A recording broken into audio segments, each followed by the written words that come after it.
one thing that I'm learning is that mental health and sexual health have a very powerful connection. And at that intersection is where the pillars of stigma reside. So by intervening at that point, we see where sex education has historically just kind of let us down. Welcome to Normalizing Non-Monogamy, the podcast where we interview incredible people from across the entire spectrum of non-monogamy to hear their fascinating stories. We strive to bring guests on the show who have a healthy approach to non-monogamy. However, it's important to remember that everyone does it a little bit differently, and the views and opinions expressed by our guests do not necessarily reflect our own. Additionally, we produce this show for entertainment purposes only. Please be aware that we aren't doctors or therapists. Consult a medical professional for anything regarding your health that you might learn about on the show. Enjoy! Welcome to episode 165. We're Finn and Emma, and today we have an amazing interview with Courtney. He is the founder of Something Positive for Positive People. It is a nonprofit and a podcast. He was also on our Focus Fridays episode 1.4 back in February of 2020, where he focused mostly on talking about sexual health. And this episode, though, he dives into his personal story. Yeah, it's an amazing conversation, and we're super grateful that he came back on to talk with us. A little bit more about Something Positive for Positive People. As Emma mentioned, it is a nonprofit. It is also a podcast, and it is really geared around destigmatizing and really helping anybody who has faced an STI diagnosis, or maybe they're with somebody who is, or just the amount of information that he is putting out there in the world and the support he is giving to the community is just incredible. So please take a few minutes if you can. Head over to our show notes, normalizingnonmonogamy.com. Click on the links to get over to his website for Something Positive for Positive People and send a little love his way, and definitely check out his show. It's fantastic work, and we're super excited to be putting it out there. A couple of quick notes about this. Normally, when we have somebody on to promote something, whether it's a podcast or a book or whatever they're promoting, we usually have them talk about it towards the end of their interview. This time, we had Courtney go ahead and do it right at the beginning because, again, it's really powerful. So he's going to describe it way better than what we just did. And, we wanted to put that out there that we did that ahead of time because of how meaningful this work is. And we just wanted you all to hear it right away. A couple other quick things. Emma, what are the other notes sorry, I'm just talking and talking. I was just going to say, he does have a squeaky chair, which we tried to fix, but it's not, you might notice it still. It's tough to fix his chair for him. Well, I meant the sound. We sent him some grease for it. Yeah, sure. He also mentions H on my chest, which is his Instagram handle. That wasn't clear in the interview, so we wanted to make sure to note that up here at the front. Yeah. And we'll jump into the interview, but first we have a couple of quick announcements. So the first one, we mentioned, 2 weeks ago, I believe, we interviewed Jeff, who was the director of Romantic Chorus, which is a full-length animated documentary. And we've also had a couple other people on the show who were in the movie. It's fantastic. We're super excited to be putting this out there. That launches this weekend. The premiere is this coming weekend, the last weekend in January. And so it's a couple of bucks to download it. Again, we're not being paid or anything to sponsor this, or we're not sponsoring this. Anyway, there's no money exchanged. I'm all confused. I'm sorry. But what we did want to say is, after you watch the movie this weekend, Emma and I, are hosting a Q&A with all of the people who are, not all of them, but a lot of the people who are in the movie, the director, the animators, and basically the whole team who helped make it possible. And we're super excited about it. That Q&A is this coming Sunday, January 31st at 6 p.m. Pacific, 9 p.m. Eastern, and it is free. So and it's open to anybody. It's open to anyone. So first up, go use the links in your podcast player or on our website. Download the movie this weekend. Watch it. It's only a couple $. And then on Sunday, come join us for the Q&A on Sunday night. I feel like you just had to say everything I said over. I just summarized it a lot quicker. Because I was all over the place. But you'll also want to sign up for the Q&A. It is free, but links to sign up are in the show notes as well. Yep. And we hope to see you there. And we'd love to see you there. Another exciting thing we have going on, which you may have noticed, is Power of Witness. These episodes have been dropping the last couple Fridays, and we have 3 more that are coming out in the next few Fridays. This is a collaboration with Catherine of Expansive Connection, where we have 4 couples that have previously been on our show come on and do group coaching with Catherine live on the podcast, and then other people who we all take turns giving them feedback as well. So it is a very powerful, different style episode that we have done before. And there's 6 in the series. 3 are available already. And if you're wanting to listen to all 6 of them right now, you can join our Patreon and do that. Or you can wait and they'll come out the next few Fridays to listen. But please, if you have any feedback on those episodes too, this is a new thing that we are doing. So we'd love to hear from you and let us know if you like them. Yeah, and Emma mentioned Patreon. We're not going to dive into it here. We just wanted to say a huge, huge, huge thank you to all the Patreon supporters. We're going to talk about what it is in the outro. So if you're looking for community, stick around until then. But for anybody who is already part of the community, we just wanted to throw a couple of dates out there so you can throw them on your calendar.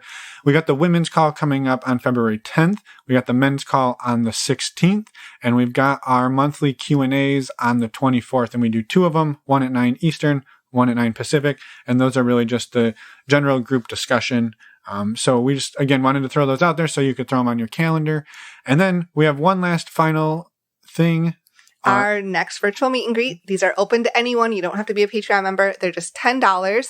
And our next one is coming up February 20th at 6 p.m. Pacific, 9 p.m. Eastern. Again, we'll talk about that a little bit more in the outro, but go to our website, normalizingnonmonogamy.com. You can find links to sign up for the meet and greet, links to sign up for Patreon, find out more information. You can find show notes for all the episodes, as well as contact us. So you're going to want to go check out our website. You can do a lot over on that website. Yeah. It's a full feature. We hope you enjoy this conversation with Courtney. We hope to see you at the meet and greets and the Q&As and all of that stuff. We'll see you hopefully this weekend after the romantic chorus. And enjoy, and we'll see you in the outro. Let's do it for real now. Yeah. Woohoo! All right. Well, welcome back to the show, Courtney. We're super excited to have you here. We've been talking for a few minutes, and we should have hit record a while ago. So I know. So you're going to have to repeat some stuff because it's all been amazing. But thank you for being here. We're excited to have you back. And I know we've said this in the intro. We will have said this in the intro, but Courtney came on back in our Focus Fridays episodes in spring of 2020. And we're super excited to touch base and talk further. Yeah, lots changed. And we're happy to have you back. So let's have you introduce yourself, Courtney, and then maybe talk a little bit about what's changed with your nonprofit, and then we'll jump into your story. I will do my best to keep this as concise as possible. So when we hit like a 4-minute mark or something, just let me know.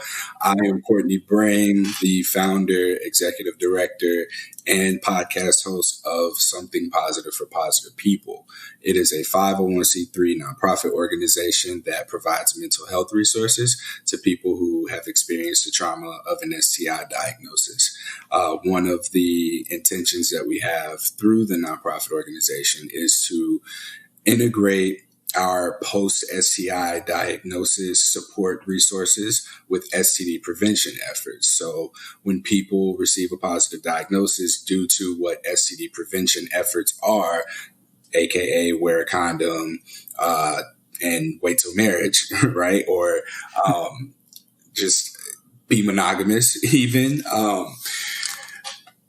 If a person tests positive, that's the cutoff point. They feel like they failed. Or if we go into the more extreme cases, they feel like a failure. And one thing that I'm learning is that mental health and sexual health have a very powerful connection. And at that intersection is where the pillars of stigma reside. So by intervening at that point, we see where sex education has historically just kind of let us down. It tells us to wear a condom or wait till marriage or both even. And if you don't, you'll get an STD or you'll have a kid. You'll get someone pregnant, right?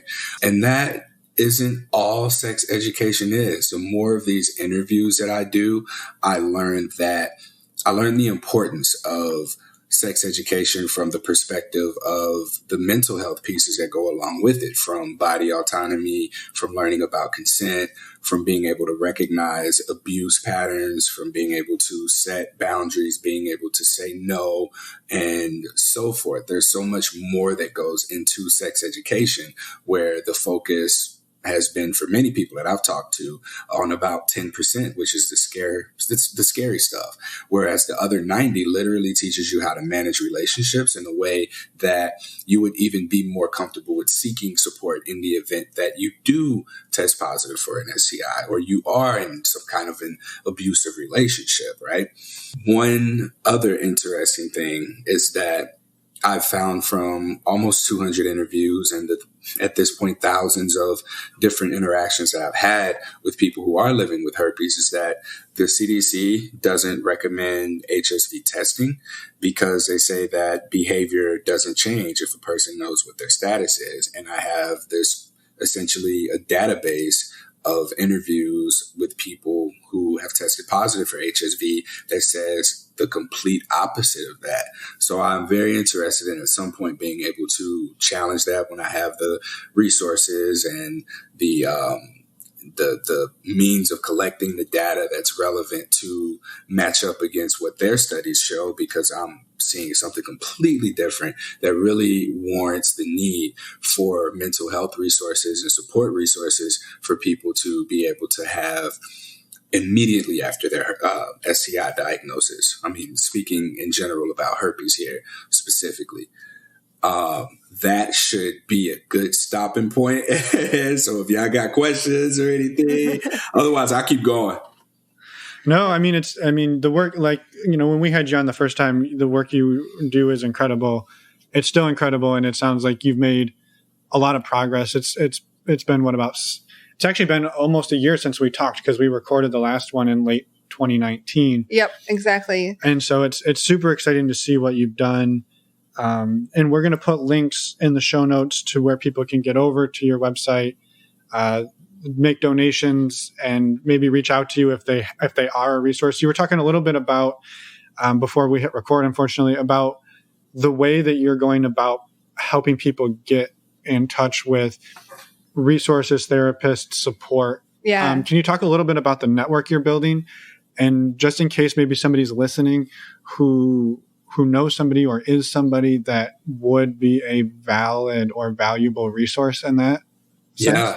Yeah. So originally the plan was to establish a network of therapists, sex positive therapists, licensed mental health counselors, to be able to speak with people who are living with herpes about their diagnosis, so that they can therapy them into understanding that it's not all about the herpes and begin to really heal from there. So my goal was to establish this network of, let's say one therapist in each state, so that if I had someone that needed therapy in Pennsylvania, I can connect them. Someone in Idaho, I can connect them, just because of how licensure works. But now, given where I'm at with this and going into 2021, still being a one-man show, and with the difficulties of getting funding and having additional resources, I am looking to really just partner with organizations that are already providing mental health services for free, so that I can create sort of a pipeline to have like a connection that's already there, to where if someone reaches out to me, I'm able to pick up the phone or send the email that initiates the process to immediately get the person that I've spoken to connected with the therapist in a way that doesn't feel like I'm just dismissing them onto someone else, like saying, hey, go call the Suicide Lifeline, right? Or, hey, go call this organization and they should be able to help you. I want to be able to say, here's who you're talking to. This is how many sessions you have, as much detail as I can possibly give after a conversation with this person. So that's what I'm working on there. And then I also recognize that not everyone needs therapy or needs a therapist at the point in their diagnosis where they come into contact with me. So I'm also working on sort of a big siblings type thing, to where if someone has a shared experience, I can, take a mental check and be like, oh, I know someone who has also experienced pregnancy with HSV. And the question here is like a matter of pregnancy. Or if someone wants to be put into any of the support groups, I can connect them to someone who's been there, who can speak about their experiences as someone who can relate. So if there's an older gentleman or an older lady who is worried about, oh, I'm too old, I can't be in that group, I can say, no, you're not, all I want. But at the end of the day, it really helps to be able to connect with and hear from someone who is in like a similar space as you are. Mm-hmm. So mm-hmm. that's another thing that I'm working on as we go into 2021. So I have definitely been busy since our last conversation. But it's that productive kind of busy. Yeah, no, it sounds amazing. And it sounds like you have so much to look forward to in 2021 as well. I hope. Yeah. And I would just say, like, right, if somebody's listening who needs this support or can offer some of those resources, please definitely reach out to Courtney, right? And his email will be in their show notes. If you don't want to do that, you can reach out to us and we'll put you in touch. We'll make an introduction. So please do that. And we would, that'd be amazing. And then maybe just kind of like tying like into your story, what was your motivation for starting the nonprofit and the podcast? Yeah, so I've had genital HSV2. Let me rephrase that. I've known I had genital HSV2 for the last 8 years now. Not sure when I got it, not sure where it came from, but I navigated the space of just living with it, thinking that no one had it and that this was something that was going to always just be a challenge for me in dating. I happened to stumble across a dating site for people with herpes. And from there, I get into contact with all these different herpes groups, social groups, support groups, and my life changed, to say the least. It took away a major obstacle for me in dating. And so I'm in that space and I'm like having the time of my life. And I see that there are people who are expressing suicide ideation publicly, saying that, this virus was the worst thing that ever happened to them and they're never going to find love. They're going to be alone for the rest of their life. And with all of the talk about suicide, and I heard it multiple times, I was just kind of like, hey, it'll be okay. And this is the worst thing you can say to someone who's, at this point, suicidal. Right. I began to have conversations with other people who were at an okay place with their diagnosis and just record it. So it would just be like, hey, all right, how long have you had herpes? When were you diagnosed? What was happening around the time? And so through these interviews, being able to share these directly with the person who is saying, I want to kill myself, has been helpful to them because they can hear from someone who's not at that point in time a 27, 28-year-old Black man, but someone who more so resonates with them, whether it be a younger white woman, an older Hispanic man, whatever the case may be. There was something that they could relate to, and it offered them perspective beyond their limited range of perspective for themselves, thinking that there's no way they're going to be able to have a, quote, normal life, whatever that is, after having been diagnosed with herpes. So I've had a weird relationship with suicide. Like, not that I was ever suicidal at all, but I've learned that I'm a survivor of suicide. There have been people around me that have ended their own lives.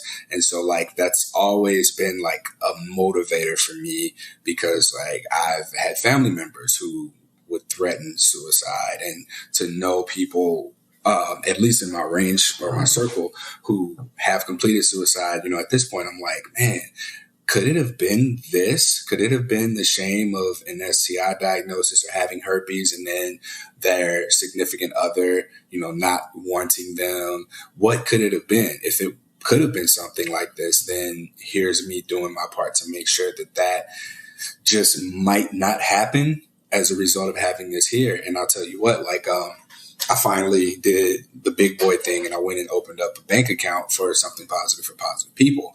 And the teller asked me what the nonprofit was. And I was like, fuck, I got to tell somebody else I have herpes now. So I go and I explained to her, I was like, well, it's just essentially a suicide prevention resource for people living with herpes. I explained to her, how it started, and she was sitting there. She was still, and she's got her mask on, and you can just see her face. And she eventually says to me that she remembers when she was young, she had an older cousin who had been diagnosed with herpes and spiraled into this deep depression and ended up killing herself. Now, mind you, this is I'm going to get a checking account, right? A bank account for my nonprofit. And, if this wasn't a sign that I was at least going in the right direction, I don't know what is, but at the end of it, she was like, who knows what could have happened if something like this were to have been available to her right away. And I think that was probably the moment where because for a while I had this sense of guilt for wanting to pay myself a salary through my nonprofit for doing what I'm doing. Yes, a lot of time goes into it, but I've always justified I got a job. I'm working. I can do what I need to do. But there was a brief period where I thought I wasn't about to have no job because I had gotten COVID, and working for yourself, you cannot miss work. You miss 1 week of work. It's oh shit. 2 weeks of work, okay, this is a setback. 3 weeks of work, it's fuck, I need to start looking for another job. And that was kind of the point that I hit where it was all right, I feel now the universe is really nudging me into the direction of doing that.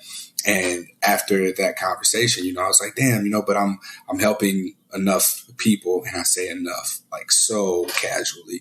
I'm helping people through using the resources that I have, which, I don't have much. I've had this laptop for 6 years now. I've been, even these headphones, I just keep trading them in whenever they break. I'm doing a lot with a little, but when I had the thought, how many people are not being helped because I don't have the resources necessary to, help more people, I was like, fuck. And then, having that lady share what she shared. So, it's been I've been very just motivated essentially by the universe, just based on these interactions that I have with people that provide me with confirmation that I'm in the right place. I'm where I need to be and doing what needs to be done. And as I go along, shit just kind of works itself out. Yeah. Mm-hmm. Well, that is extremely powerful story. I mean, talk about a sign from the universe, like you said. Yeah. And I think too, the notion that because it's a nonprofit, you're not allowed to make a salary, or to make a living, right? That's not right. I mean, that's not what a nonprofit is, right? But it's hard, right? Every dollar you take and put in your pocket is a dollar that's not going to help somebody get to get the help that they need. But at the same time, if you're not able to pay yourself, then that resource goes away completely, right? And so, we're sitting here talking to you. You're not sitting on a yacht somewhere. You're sitting in an apartment, right? I had to turn the TV off early because you saw Call of Duty was playing. I was like, oh shit, I left that up. Yeah, you're making money playing Call of Duty online to pay for the nonprofit. Oh, so. That would be lovely. Yeah.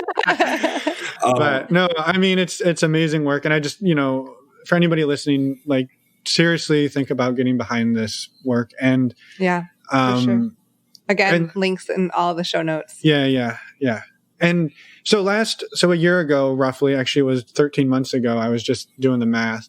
Yeah, it was last November. It was almost exactly 13 months ago to the day. We drove through your neck of the woods and we stopped and had dinner with you and your partner. And at that point, you were in a monogamous relationship, but that does not seem to be the case any longer, or you have shifted your outlook on that. And we'd love to maybe dive into that a little bit. Yeah, dive into that and pick it apart a bit with you. Yeah, so that relationship ended actually on Christmas that year. Yeah.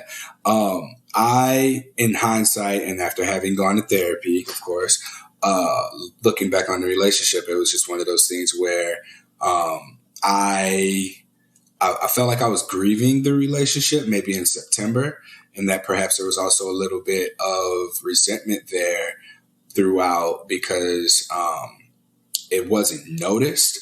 It's like, I don't really know how to explain it until like we get into more details around the relationship. But ultimately, what happened was that Courtney wanted to be non-monogamous and Courtney's partner did not want to be non-monogamous.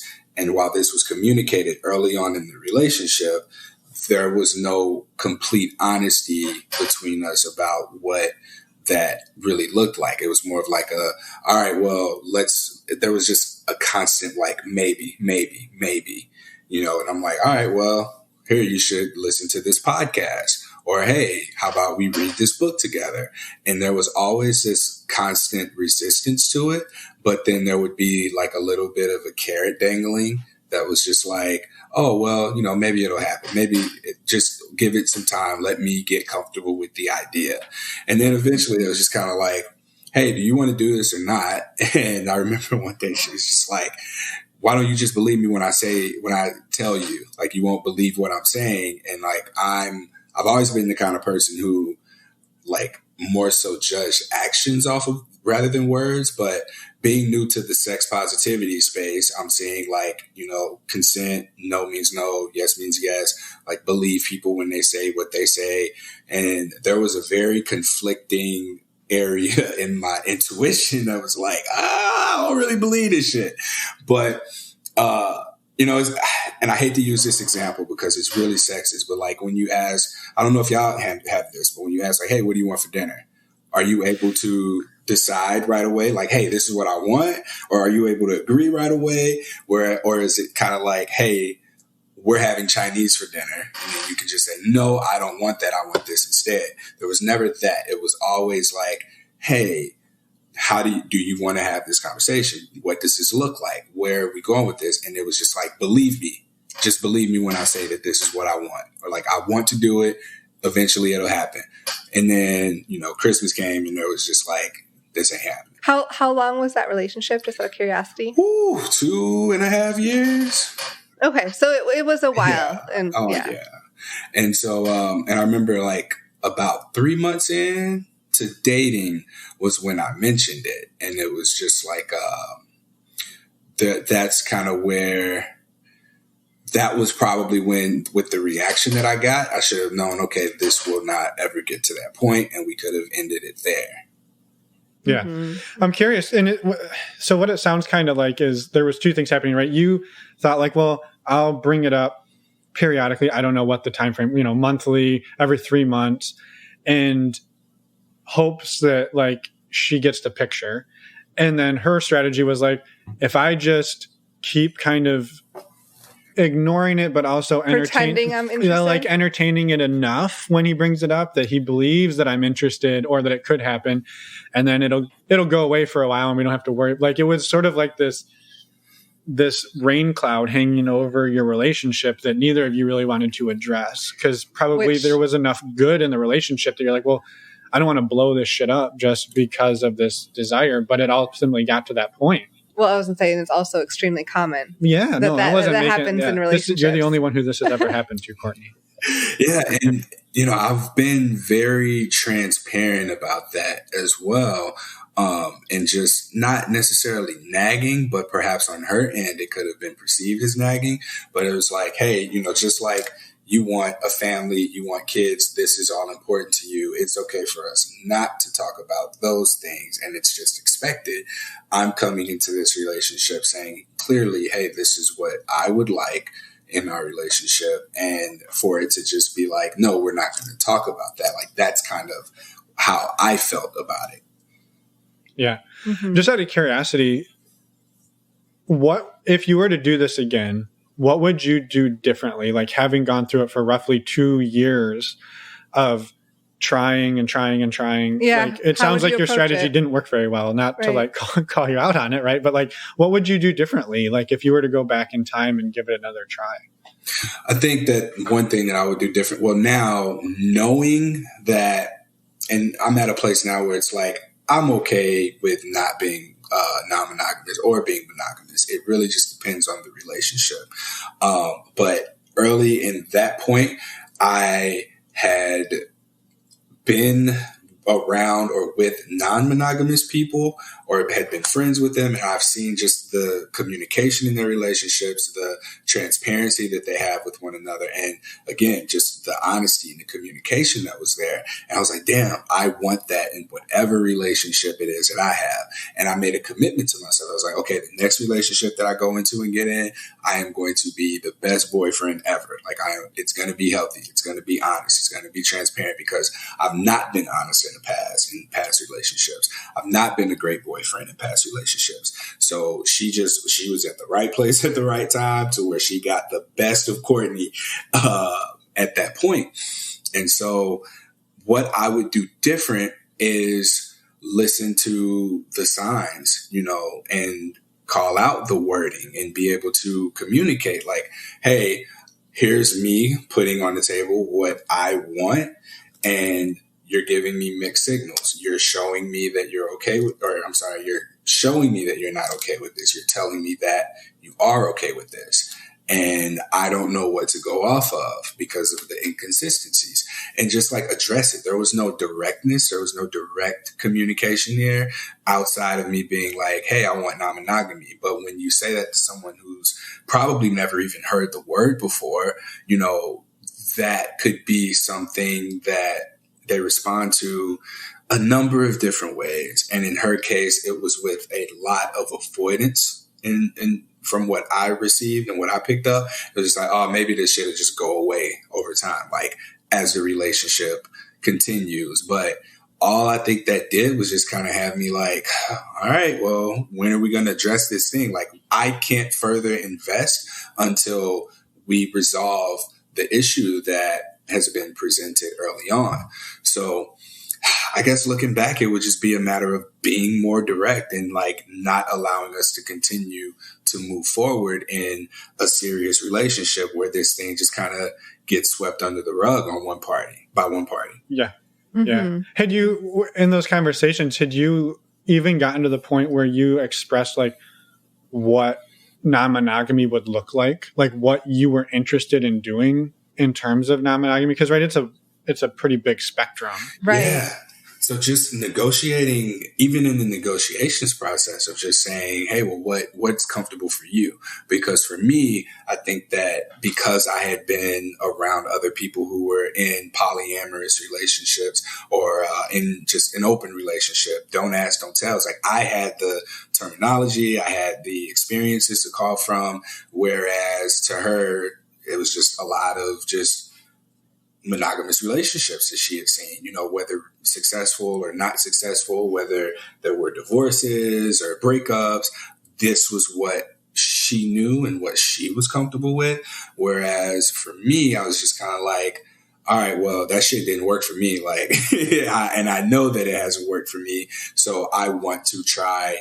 This is what I want to try. And I want to co-create this relationship with you. So it was I am offering the opportunity for us to really co-create what our relationship looks like, even as we bring other people into it. So like, what are you comfortable with? So it was really just a lot of question asking. And again, it wasn't me being direct and saying, I want to be able to have multiple relationships, or I want to be able to have casual sex partners. There was none of that.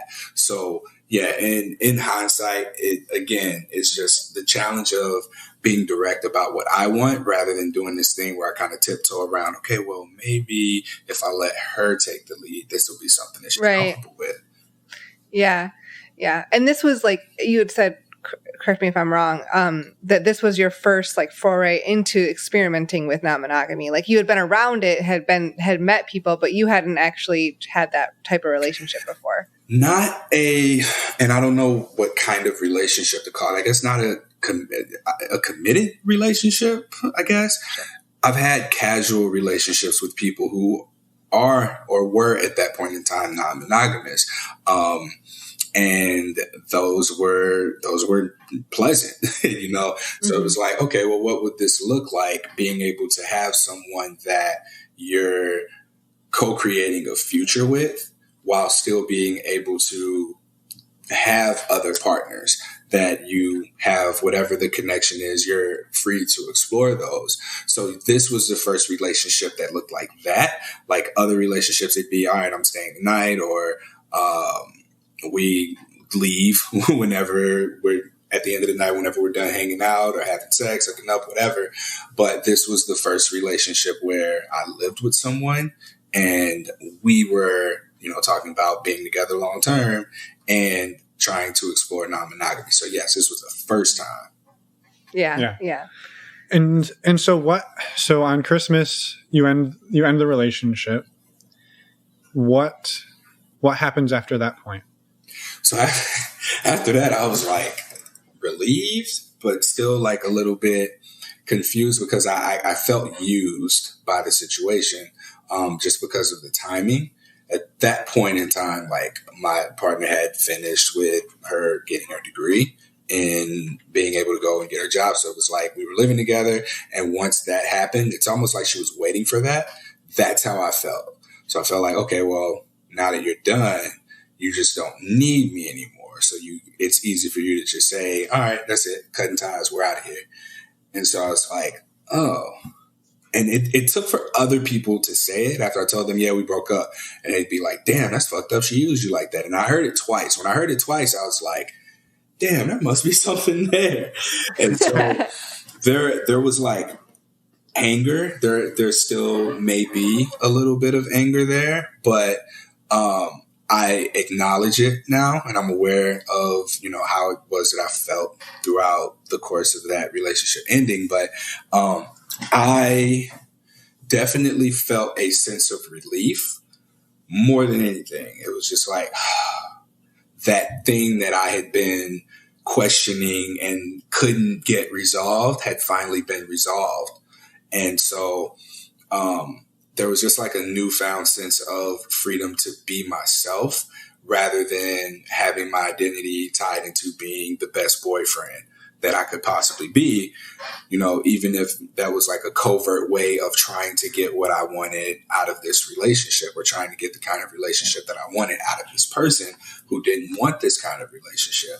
So I was freed up to just be me and figure out what that looked like. So after the breakup, I allowed myself a few months, 3-4 months, to just not date, not do anything. But someone popped up out of the blue, very surprisingly. This was a huge surprise. I had met someone at a sexual health conference, and we had connected, and she let me know that she was lesbian.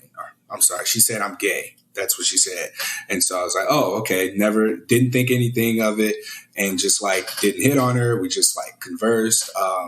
At the conference, we ate dinner. It was like a small group of us, and I went on my way. Like we exchanged Instagram accounts, and I mentioned to her, because she was, I don't know how we got on relationships. I was like, yeah, I'm in a relationship. And at this point, like we were trying to experiment with non-monogamy. So I wasn't able to do anything, and I made sure to like communicate that, but we ended up having a conversation, and she had said something. I wish I remembered what it was, but it was some kind of joke about eating ass. And I was like, she just flirt with me. And I just couldn't, I didn't think anything of it because she had said to me, I'm gay. It's like, okay. So, yeah, but ass is ass, man. If you're gonna eat ass,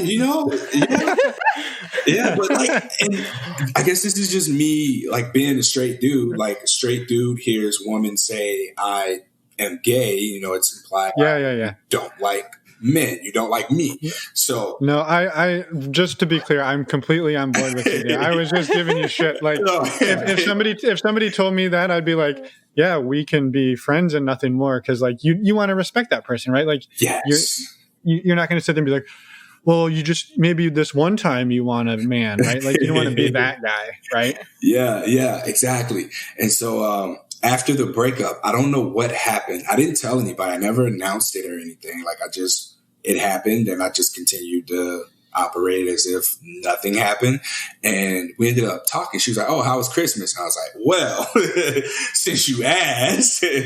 And I told her, my partner and I broke up. It just wasn't there. We didn't click on these levels. And, I'm okay. I'm giving myself a little bit of time to just like be okay, or like not date until I'm in a healthy headspace or whatever.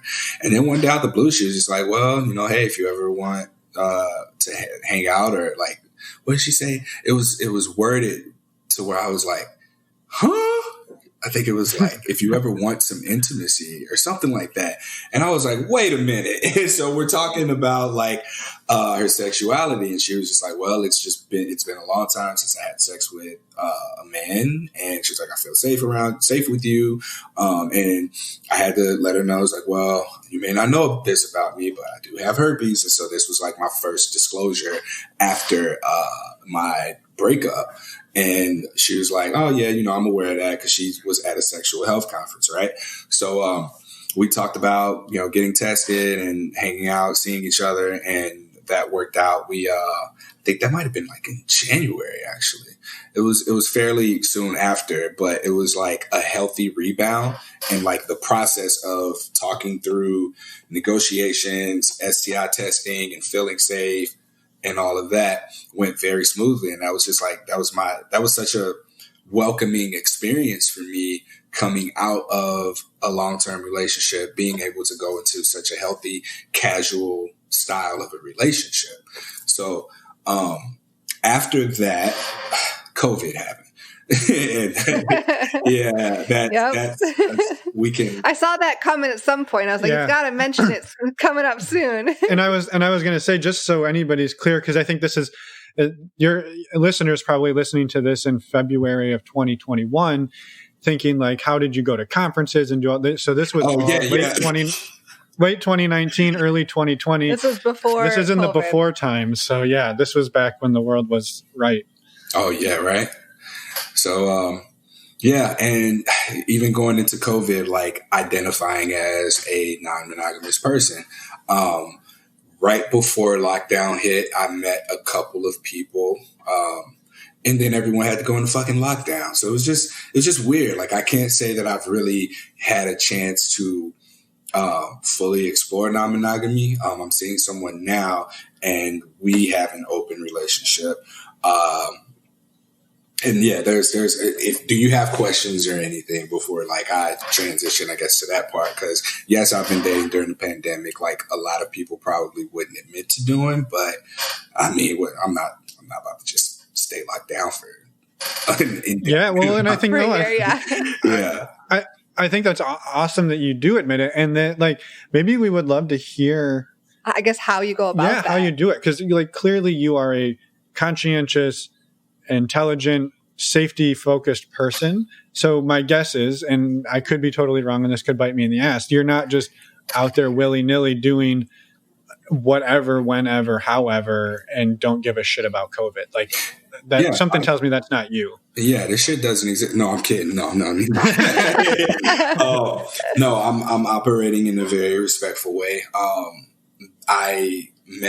There were two people I met right before the pandemic hit. And with one of them, she ended up leaving probably a few weeks into it and quarantining in another state. We've kept in touch. Like we still have an existing relationship.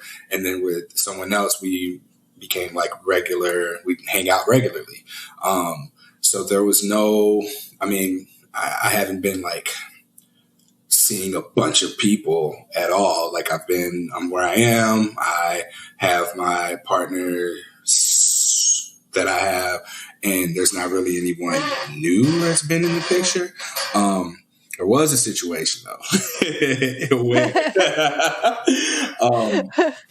I'm ready for a story. This is going to be a story.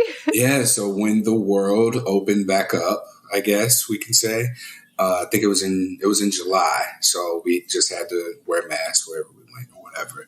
And there was I went to one of my there's herpes support group meetings and social groups.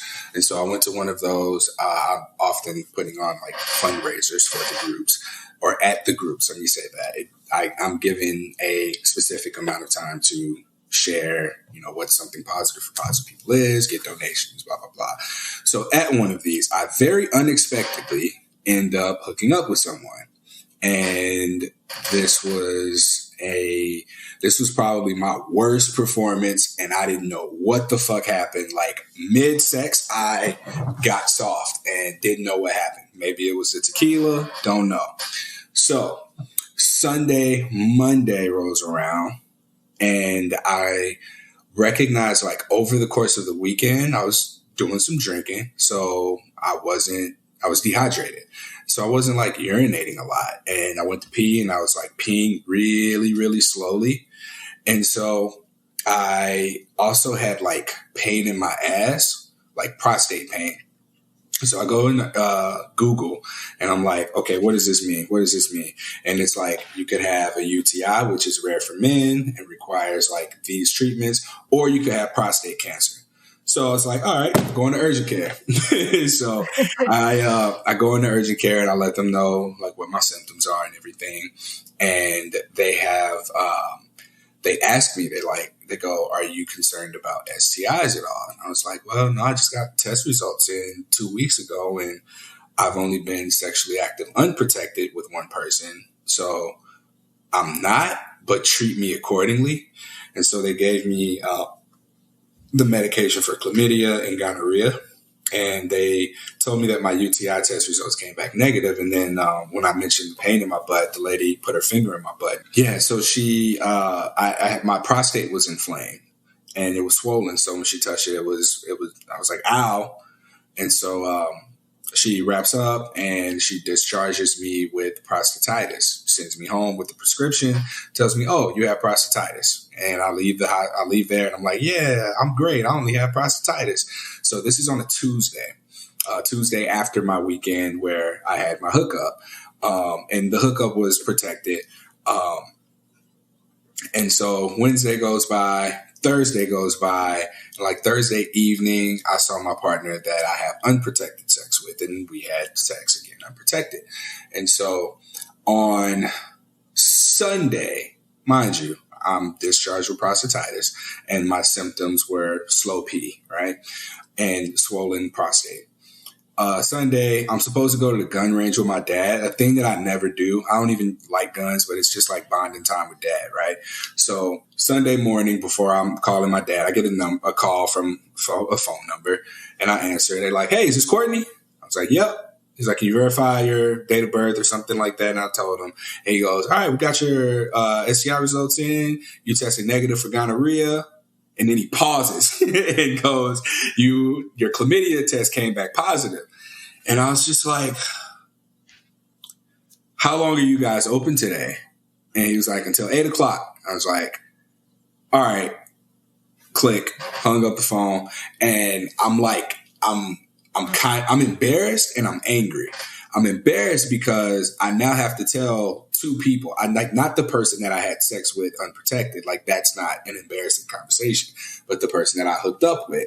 But I'm also like, oh, the prostatitis chlamydia symptoms are erectile dysfunction. I was like, oh, cool. So I have like a justification for that. Yay. And not just that I was, had tequila, right? Because I think that was probably the most painful part of it, was like, oh my God, how did this happen? So I go back to the urgent care, and we've got masks on. It's July, right? And the lady asks, hey, what are you here for? And I say very loudly, because I'm fucking furious that no one told me that this might have been chlamydia. And I go, I need to get retreated for chlamydia. And she goes, you can see her eyes just get huge, like, like that, behind her mask. And so they take me in the back. And the lady that comes to treat me, she's looking at my chart, and she goes, hey, so it looks like, I just side eye her, and I go, I would have reinfected myself because I had no idea that this might have been chlamydia due to me being discharged with prostatitis. She goes, oh, okay. And says something about like not wanting to give me too much of a dosage or something. I don't remember. But I had to let her know, like, I would have reinfected myself. So please give me the medication. I get the medication, and I'm sent on my way, told not to have sex for a week. And so I left there very bothered at the fact that I was treated for chlamydia twice in a few days. No one had a conversation with me about sexual health, sex education. The thing that I was told was don't have sex for a week. That was it. And the fact that it seemed like no one wanted to tell me, and I found this out later, that prostatitis is caused by chlamydia. So if I had prostatitis, it would have been nice to have known that chlamydia caused it, because when I asked what causes prostatitis, like, what is that? What does it mean? He's like, oh, well, sometimes it just happens. Like, that's fucking bullshit. Like, you could have just told me that I had chlamydia. And so now, like, I'm angry at the fact that when that annual STD report for 2020 comes out and it talks about how high the rates of STDs were during COVID, I'm going to be responsible for 2 of those cases because of just like an inability or unwillingness of the healthcare providers who have talked to me about sexual health.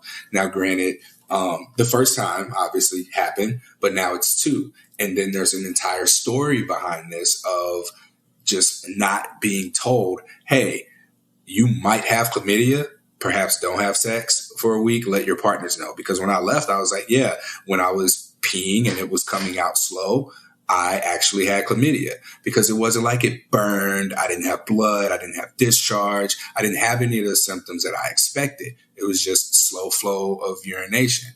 And I had to find out on my own that chlamydia caused prostatitis. So like since then, I think I've been on more of a personal vendetta for better healthcare treatment and like finding organizations that provide STI testing in a way that is free of shame, that there's open dialogue where, you know, we can talk about like, hey, okay, you got chlamydia. We're gonna do an oral swab as well, because yeah, I had chlamydia generally, but like they could have tested it orally as well. And so now that I've had that experience to compare to more positive sexual health clinic experiences, like I know what my standards are, and I know that those standards really need to be upheld by everybody. Like I want to create some kind of a directory, and here's me doing another thing for something positive for positive people, where people can find sex positive places for them to go and get tested and treated for STIs and get free condoms and get additional sex education resources that they need, and feel free to ask any types of questions from places that are identity affirming, shame free, sex positive, all in one. Right. Yeah.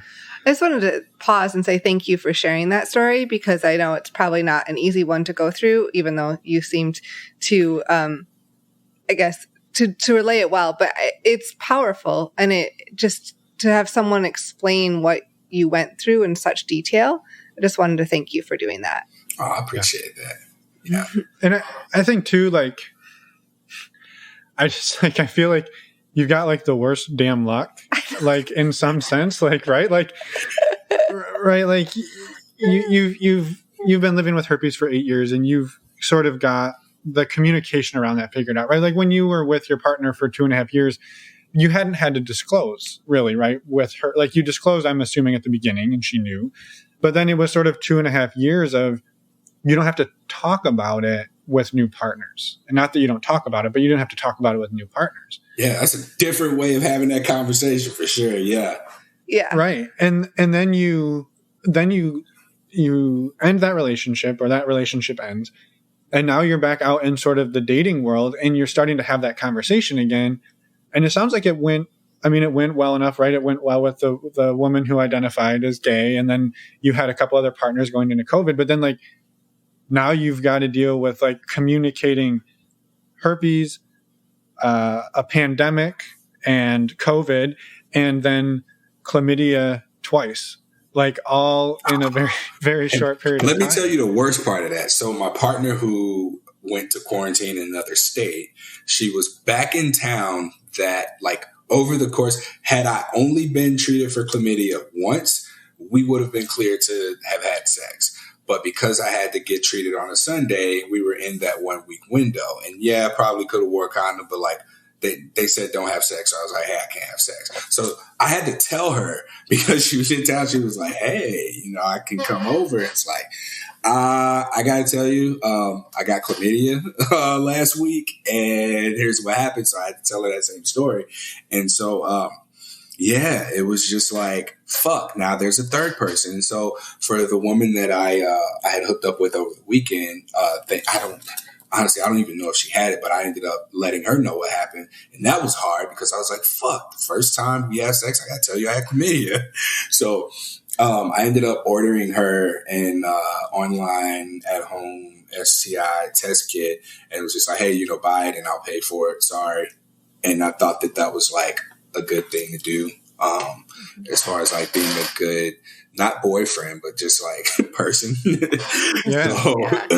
So, she was cool. Can we ask how that conversation? Yeah. Sorry. I jumped it was through it. Fucking weird. I was just like, cause she had texted me cause we just had this cool weekend together and everything. And I'm just like, all right, hey, I had to cut it off, like, because we were just making like fun, flirty small talk. And I was just like, hey, I need to tell you this now because it's not going to be a better time to tell you. You remember over the weekend? Well, I didn't say it like that. I think it was just like, I tested positive for chlamydia over the weekend, and we just had conversations about what we did and, how she may have been at risk, if she were at risk, like, with oral sex having been a possible way of transmission. We did wear a condom for intercourse, and we talked through it, like normal conversation would go, but there was not any like anger or shame or anything like you would expect for there to be. And there was no blame. I guess it's, something that just fucking happens, I guess. But yeah, it was just like we were texting about it, and it was just a matter of like a 4 to 5 text exchange, and then it was over with, and then we were back to normal conversation. Yeah. Yeah. Well, it sounds like I guess it went fairly well for having a challenging conversation like that. Yeah. And I think the big thing that I learned from that, because the partner that, and we know where it came from, the partner that I had been with unprotected, it gave me the foundation for a boundary, because I knew that she had other partners, and I was just like, one night we were talking and she said something about him, about one of her partners specifically, that made me think that doesn't sound like a very healthy relationship, because she talked about her other partner in a very positive way. And I was like, oh, cool. I like the guy. And then with the other one, I didn't hear much about him. I just knew she really liked him.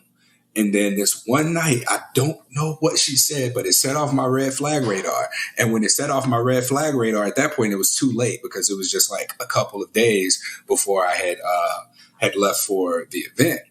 And so, looking back, it was like, all right, I don't think that I should, be in relationships at least, or committed relationships, or relationships where we don't wear condoms, because we had been using condoms for months at that point before we decided to go without condoms. And so it was like, all right, well, you don't have symptoms. And this is another testament to that. Like, just because someone doesn't have symptoms doesn't mean they don't have an STI. So it's very important to get tested. If you're seeing multiple people, like, get tested regularly. So for me, I made it a point to get tested every 3 months. And if I have new partners, if that's something that we discuss about, making sure that we have our latest STI results prior to moving forward, then that's something that I'm willing to do. But my partner at that point in time, she didn't have any symptoms for anything. And I trust her to have told me if she had any symptoms. So it turned out that she was positive for chlamydia, got tested, got treated, let her partners know. And my boundary at that point had become, anyone who, like, I don't want to, and there's not really a way of measuring this outside of asking questions, but like, your other partners, if they don't treat you with respect, or like if the thing that set off my red flag radar was just something that he said to her that made me go, that doesn't sound like a healthy thing. Like, it has to be healthy relationships in order for me to proceed in that way, if that makes sense. Yeah. No, for it sure. makes a lot of sense. And go ahead.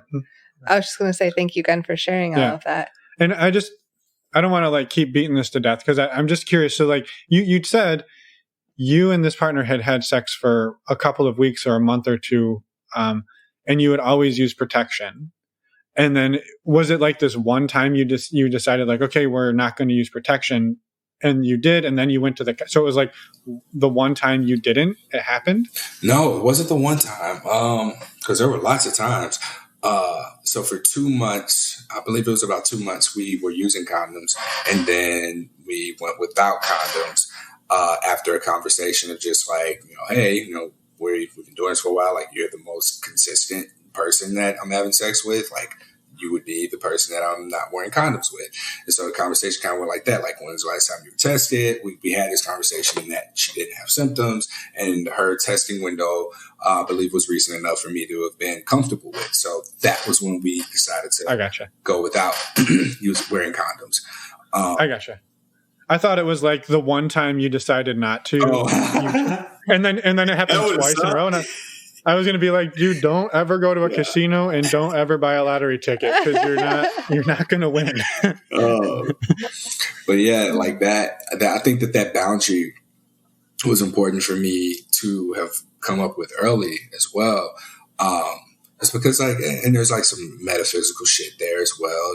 Like, you're absorbing that energy of other people as well. If it's like negative, or if there's ill intent, and it really makes you look at how a partner allows for themselves to be treated by other people. And then it also gives you an idea of how they're going to treat you in a relationship. So not to say that every relationship that I have has to be a serious one, or has to be where all of their partners treat them with dignity and respect. Like, unfortunately, that's my standard, which is above the average standard from other conversations that I've had. Like, some people like the toxicity. Some people like the chemistry, the chaos, the drama. And I understand that, and I respect that for them. I can't be a part of that shit. Like, that's right. Just where I'm at in life right now. Yeah. Yeah. Yeah. Well, there's so many more questions and places we could go, but I was wondering if you could talk a little bit about kind of where you're at now in relationship wise, and where you hope to go, unless you had other questions around. No, I think that's a good place, because I had a couple other questions, but we can touch on them. Yeah, I think hearing, like Emma asked, like what does it look like now? Because that was July, and the world has gone in and out of lockdowns. I don't know. Yeah. And it's, yeah. So right now what it looks like is just like the relationships are what they are. Like, I don't have any new partners. So the same two that I've had at the beginning of the pandemic, these are people that I still see when I can see them. The one consistent partner is still there.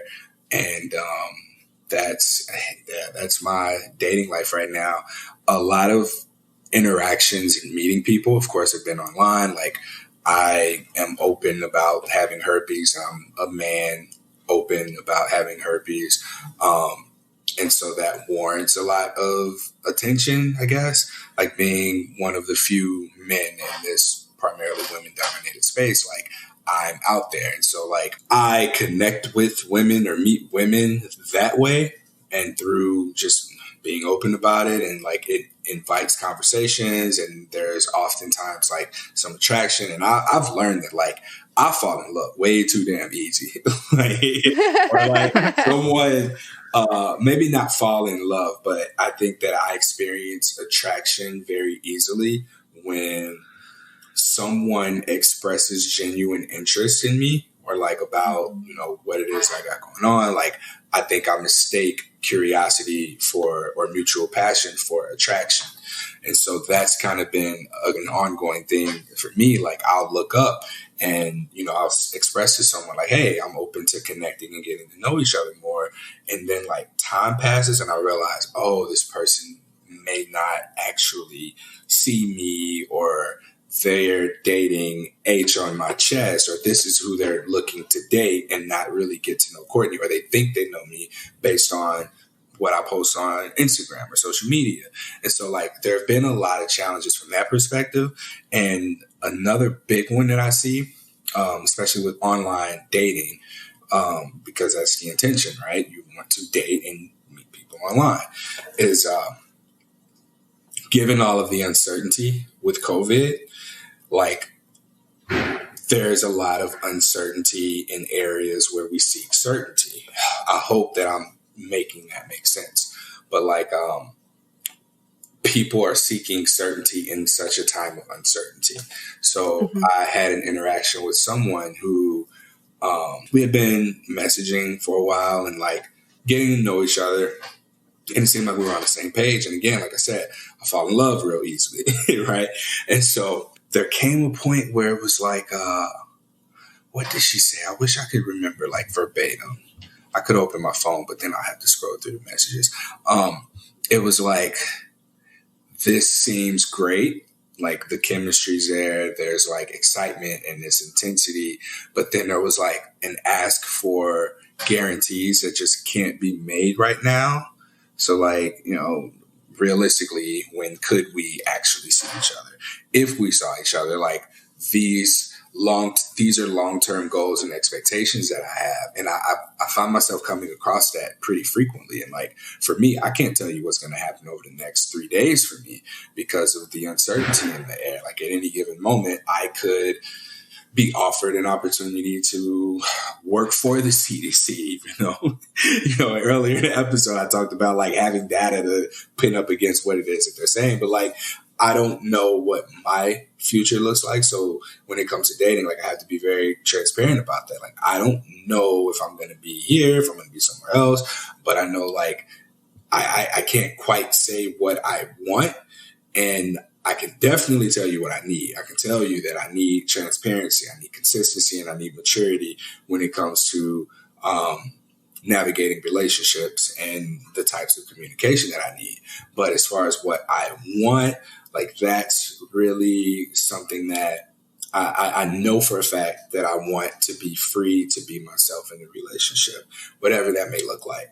And I have this belief that perhaps non-monogamy has offered me this sense of freedom, but then perhaps there can be the experience of freedom demonstrated by a partner in a way that I just haven't experienced before. Because like I mentioned, I don't know if I mentioned that earlier, but with my past partner that I was with for 2.5 years, you know, I never felt seen in the moment by her.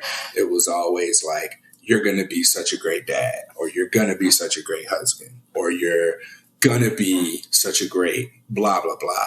And it was just like, damn, do you see me now? Like, I remember having that moment in the kitchen, like doing that. I was like, do you see me now? Like, I've got, you know, where this something positive for positive people is, you know, now clearly isn't where it was at that point in time. But like, even among the chaos, like where was the, hey, you're doing a great job now. Like, I see you as Courtney now. And that's something that I've lacked in relationships. So when I even get glimpses of that in online dating, that's the kind of shit that makes me like, oh, I'm falling for you. And I get all Google. I'm aware of that now. So I'm much more aware, so I can manage it a little bit better. Well, it gets to the core of what we all want, right? Is to be seen and heard and loved. And understood and understood and loved anyway. Yeah. What were you going to say? Well, I was curious. So you've talked about, you know, dating and non-monogamy, and you found non-monogamous relationships and partners, but you don't, like you mentioned way early on that there are like dating sites for people who have STIs, but I'm assuming, and again, I don't know this for sure, that you don't now have to like niche down and be like, well, now I need the non-monogamous dating site for people with herpes. Like you aren't like having to find these like niche corners of the internet, right? Right. So that was what I felt like early on. Like I felt like I needed to find that because it just seemed like no one had herpes or no one would be okay with it until I began to challenge that, until I began to look for other opportunities or look for opportunities to just meet people and meet people through my own interests, right? I didn't have anything to challenge my own beliefs about what it meant to navigate the world with herpes until that point in time.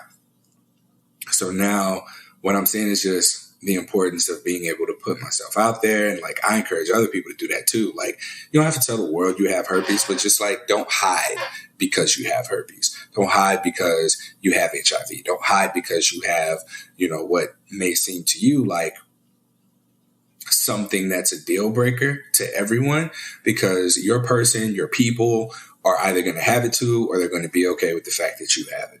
It's as simple as that. Yeah. And so moral of the story is you can be on the Tinders and Bumbles and Fields and whatever other dating apps are out there. You don't have to retreat to the ones that are specific for. Right. Just to be kind of honest about who you are. Yeah. And I mean, even on there, like I always say, dating with herpes is just like dating. You're still going to run into douchebags. You're still going to run into people ghosting. You're still going to run into people who are just looking for the next best thing and don't know what they want. Like all of that is going to be there. And then you might have to disclose that you have herpes, or it might not even come up. Like you might experience any of these things before you even get to the point of disclosing your STI status. Yeah. Mm-hmm. Yeah. So unless you have another question, Emma. Go for it. I had a really good one. Okay. I'm humble though. I'm humble about it. So Courtney, now 3.5 years ago, started his first conversation of, I want a non-monogamous relationship. And it went poorly for roughly 2.5 years. And now you've been doing it about a year, somewhat successfully. You've had multiple relationships, multiple concurrent relationships. How do you feel that you've grown in your ability to communicate and navigate this since the first time you told your first partner to today? Good question. I know. That's a very good question. Yeah. Nailed it. The You're humble too. Like understanding the way that I choose to communicate, being, what those needs are: transparency, maturity, and consistency. It's important for me to honor those relationship values that I have and use those to sort of to serve as boundaries, so to speak, so that people understand, okay, well, here's how we can build trust. Here's how we can get closer. Here's how we can better connect by you showing me that you can respect and honor these boundaries. And for me to be able to uphold these boundaries, like this is what I can give to you, and this is what I expect in return, or this is what I would like in return. And, it lets me know, based on your ability to honor those values, if you're someone who I want to invite closer into my life. Being able to articulate exactly what my needs are has been a thing. And just say like, okay, here's what the relationship looks like on my end, because I haven't been able to do that before. Like I haven't been able to just say, here's what here's what I would like for our relationship to look like. And after, all the trial and error, here I am now, at a point where I'm able to articulate to someone more directly, hey, here's what I would like. And it may not be, in the best wording, but I at least have the know-how to just initiate the conversation, and I can stumble my way through saying, hey, I like you. I want to connect more with you. What do you think of that? And I mean, the other person's going to be with it, or they're not going to be with it. And if they are with it, it could get to the point of where I'm hoping that it does. It could go beyond that, and it could also fall short. So I am more okay with accepting the outcomes than trying to force any kind of change at all. Or like that's what I felt like I was doing in my last relationship, was like I was trying to convince someone that I was worth being non-monogamous for. Mm-hmm. Yeah. No, it makes sense. So it does. Thank you for that and for everything. Is there anything else, Emma, that you had to know tonight? I don't think so.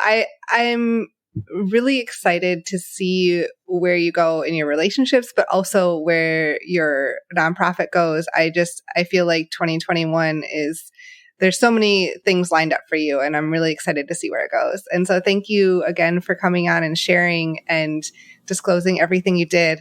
It's amazing.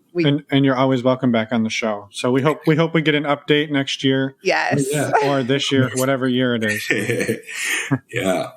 All right. Well, yeah, thank you all for having me. And I just appreciate you making space for something positive for positive people. And shit, just let me talk through this, because I don't really get to talk about this much. So yeah, it's nice. Always happy to do it. It's our pleasure. Like we've said before, thank you so much for being here, for all the work you do. Links are in the show notes for everything you do and how to reach out to Courtney. And we hope to have you back on soon and get an update on where everything is. Yeah. Thank you. Have a good night. And we're back. Take 55. You're not innocent either. I didn't say I was. When did I place any blame on you for this? It's true. We're falling apart tonight. Thank you so much, Courtney, for coming on the show and sharing your personal story with us. It was amazing to talk, and yeah, just thank you so much. Also, go check out Something Positive for Positive People. Links in the show notes, and just go look at the amazing work that he's been doing. And he also has a podcast. Go listen. Yeah. We did mention in the beginning, we call that sometimes the intro. We are a mess. Anyway, our Patreon. So really quick, we're just going to run over what that is. Patreon is a website that allows content creators to basically build communities, or at least that's what we use it for, is to build a community around the show. And we're hanging out around 150 members right now. It's been amazing. So what you get out of this is you get a monthly Q&A or discussion group with us and everybody else. They're usually like 15 to 20 people on the calls. They're fantastic. We do those once a month. At the next level up, we do men's calls, women's calls. Those each usually have 15 to 20 people on them, and those are fantastic. And we have an ongoing, basically, chat room in MeWe.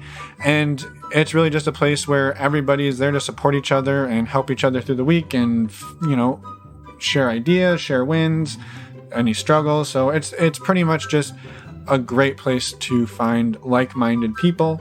And we would love to have you take a look and see if it's a good fit. If it's not, you don't have to stick around. We don't get hurt. We've been broken up with before. It'll happen again. You can go find links on our website, normalizingnon-monogamy.com, and you can click on the Patreon button. Also, we wanted to quickly mention our virtual meet and greets. We've been doing these since like May of last year, when we get everyone to join in a big Zoom call. We do some icebreaker questions, and then we split you up into small breakout rooms where you get a talking point to meet people then for a few minutes. Then you're brought back to the main room. We scramble them and go back out into the rooms. So you get a chance to meet a lot of different people. It's a very diverse group from people from all sorts of backgrounds and exploring different levels of non-monogamy. So if you have any questions for us, we'd love, please reach out to us, but we'd also love to see you on the next meet and greet. And trust me, it's low pressure. It's a great way just to come meet some like-minded people. February 20th is our next one. That's a Saturday, 6 p.m. Pacific, 9 p.m. Eastern. Again, these are $10 to join, and you can just click on the meet and greet tab on our website to sign up. And I think that's it. I think so. I was totally zoned out, so I'm really happy you brought this back together. Thank you. Bottom line, go to our website, normalizingnon-monogamy.com, and you can find a bunch of information and reach out to us there as well. And next week, we have an interview with Dave and Shannon. Pretty fun interview, super fun interview. So come and listen again in a week. And actually, first off, you have this Friday, Power of Witness. Oh, and download that movie this weekend. Download the movie this weekend, Romantic Chorus. Links in the show notes. And we'll see you guys on Sunday. On Sunday at the Q&A for Romantic Chorus too. So all of that, and then come back next Wednesday for our next episode. So we'll see you Sunday, and then you'll hear us again on Wednesday. Yes. All right. Have a great day. Bye, everyone. Thanks for listening.